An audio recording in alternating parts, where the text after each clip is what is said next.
جیسا آپ نے آئی ایم ایف کے بارے میں بات کی، آپ کو نہیں لگتا ہے کہ IMF is slowly but surely killing Pakistan and other countries as well? Since 1958 ہم لوگوں نے ایوب خان کے زمانے سے آئی ایم ایف کے پاس جانا شروع کر دیا. اب اس کو ہم کچھ بھی بولیں، برا لفظ بھی استعمال کر سکتے ہیں جیسے کہ ابھی سٹنگ پرائم منسٹر کرتے ہیں، لیکن بری بات نہیں کریں گے. لیکن جاتے ہیں، قرضہ مانگنے جاتے ہیں، اور پاکستان دنیا کا واحد ملک ہے جو سب سے زیادہ آئی ایم ایف کے پاس گیا ہے، مور دین شری لنکا. اور ابھی شری لنکا کی حالت دیکھیں، پوری طرح سے پاکستان آئی ایم ایف کے پاس جکڑا ہوا ہے. اور ہمارا کرنٹ اکاؤنٹ ڈیفیسٹ کا جس کا آپ نے ذکر کیا کہ 100 روپے کی چیز منگواتے ہیں، 50 روپے کی بیچتے ہیں، بیچ میں جو بچا ہے اس کا کیا کریں گے؟ ہم کچھ ایکسپورٹ نہیں کرتے. ہم کیوں نہیں کرتے؟ ہم کچھ مینوفیکچر کیوں نہیں کرتے؟ ہم اسمبلر کیوں ہیں؟ ہم اے سی بھی اسمبل کرتے ہیں، فون بھی اسمبل کرتے ہیں، گاڑی بھی اسمبل کرتے ہیں، مینوفیکچر نہیں کرتے. اور جہاں تک مینوفیکچرنگ کی بات ہے، کوئی انڈسٹری لگے گی تو 17 ادارے آ جائیں گے آپ سے رشوت مانگنے کے لیے، اور مشکل ہے، عذاب ہے اس ملک میں فیکٹری کھولنا. تو آپ کیا دیکھتے ہیں کہ پاکستان ایک امپورٹ اورینٹڈ اکانومی ہے؟ اور کبھی کسی انڈین دوست سے ملتے ہیں ہم تو یہ بولتے ہیں کہ یار آپ تو امپورٹ اورینٹڈ اکانومی ہے. وہاں کی ایکسپورٹ آپ دیکھیں 500 سے 600 بلین ڈالرز کراس کرنے والی ہے. جتنی گالی دے دیں ان کو، لیکن وہ کام کر رہے ہیں اپنا اور ایکسپورٹ کر رہے ہیں نیکسٹ لیول. ہماری ایکسپورٹ مشکل سے 30 billion dollars, which is very sad. اور امپورٹ ہم کر رہے ہیں کیونکہ ہماری مجبوری ہے. کتے بلی کا کھانا بھی ہم امپورٹ کریں گے کیونکہ ہم بنا ہی نہیں سکتے وہ، وچ از کوائٹ سیڈ. تو کیا وجہ ہے کہ ہم کچھ بنا ہی نہیں پاتے؟ اور یہ آئی ایم ایف اس طرح سے مار رہا ہے، ہمیں کب تک مارے گا؟ اور خدا نہ خواستہ ہم نیکسٹ سری لنکا نہ بن جائیں. آپ نے جواب بھی سوال بھی پوچھا اور جواب آپ نے دے دیا کہ جب آپ اپنے ایکسپورٹس نہیں بڑھائیں گے، دیکھیں جب ملک میں ڈالرز آئیں گے نہیں اور آپ زیادہ ڈالر خرچ کر رہے ہیں امپورٹس پہ زیادہ، تو وہ کوئی بھی اکانومی سسٹین نہیں کرے گی. ایک گھر میں آپ سمپل لے لیں نا کہ اگر گھر میں میرے جو خرچے زیادہ ہیں، میری آمدنی کم ہے، گھر بینکرپٹ ہو جائے گا. تو وہی ملک کا ہے.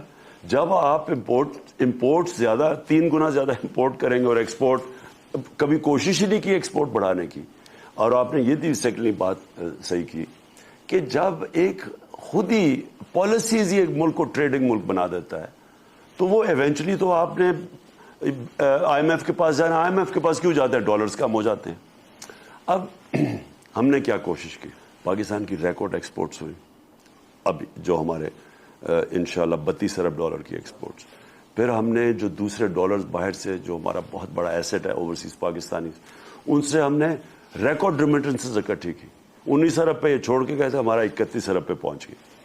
اور پھر جو ہماری کوشش تھی کہ انویسٹمنٹ لے کے آئیں، میں اب 2 کوشش کی تھی. ایک تو کراچی میں بنڈل آئلینڈ کے اوپر ہمارا کوشش تھی کہ ایک ماڈرن سٹی بنے، اور دوسرا لاہور میں روڈا سٹی. اس کا مقصد کیا تھا؟ ایک تو دونوں شہروں کو پریشر ریلیو کرنے کے لیے شہر پھیلتے جا رہے ہیں. جتنے بڑے شہر پھیلتے جائیں گے اتنی آپ کو نہ ان کو پانی دے سکتے ہیں، سوریج سسٹم ویسٹ نہیں کر سکتے. اب نیو یارک ہے وہ اوپر چلا گیا نا، جو بھی دنیا کے شہر ہیں وہ اوپر جاتے ہیں، یہ پھیلتے جا رہے ہیں. تو ہم نے کوشش کی تھی ماڈرن سٹیز، ایک روڈا جو لاہور میں راوی سٹی جو ہے، اور دوسرا یہ بنڈل آئلینڈ، یہ ماڈرن سٹی اوپر جانے کے لیے. تو ایک سندھ گورنمنٹ نے ہمیں، وہ کہتے تھے کہ ہم کنٹرول کریں گے. سندھ گورنمنٹ آ گئی تو وہ اتنے کرپٹ ہیں، کسی نے پیسے دینے ہی نہیں تھے کیونکہ اسپانسرز آنے تھے. تو وہ ابینڈن ہوا. روڈا کا اچھا ہمارا پروجیکٹ بالکل ٹیک آف سٹیج پہ تھا. ایک جج نے 1 سال کا اسٹے آرڈر دے دیا، وہ آگے میں پڑھنے دے. بہرحال وہ بھی ایک ماڈرن سٹی کی طرح. اس میں باہر سے انویسٹمنٹ آنی تھی، باہر سے ڈالرز آنے تھے. وہ جو انٹرم ہے نا، جب تک ہماری ایکسپورٹس نہیں بڑھتی تو اس میں ہم نے انویسٹمنٹ ڈالرز کی لے کے آنی تھی تاکہ وہ گیپ کور ہو جائے، جو ڈیفیسٹ کور ہو جائے. آئی ایم ایف ڈکٹیٹ کرتا ہے کہ جناب آپ کے ڈالرز کمی ہے تو اس لیے اپنی ڈیمانڈ کم کریں. جب آپ ڈیمانڈ کم کرتے ہیں مطلب کہ آپ ٹیکسز لگا دیتے ہیں، آپ سبسڈیز ختم کر دیتے ہیں، کیونکہ تو ان کا تو انٹرسٹ اور ہوتا ہے. وہ تو ایک بینکر ہے، وہ آپ کو پیسے دے رہے ہیں. جس طرح میں قرض دے رہا ہوں آپ کو، میں کہتا ہوں جی قرض آپ واپس کیسے کریں گے؟ تو یہ چیزیں کریں، نہیں تو میں پیسے نہیں دیتا. وہ یہ آئی ایم ایف وہ ہے. کوشچن یہ ہے کہ ہم کیوں 20 دفعہ آئی ایم ایف کے پاس گئے؟ کیونکہ ہم نے کبھی اپنی ایکسپورٹس بڑھائی نہیں، کبھی کوئی کنسرٹڈ کیمپین ہی نہیں ہوئی، کبھی کسی نے سوچا ہی نہیں کہ ڈالرز کیسے زیادہ آ سکتے ہیں.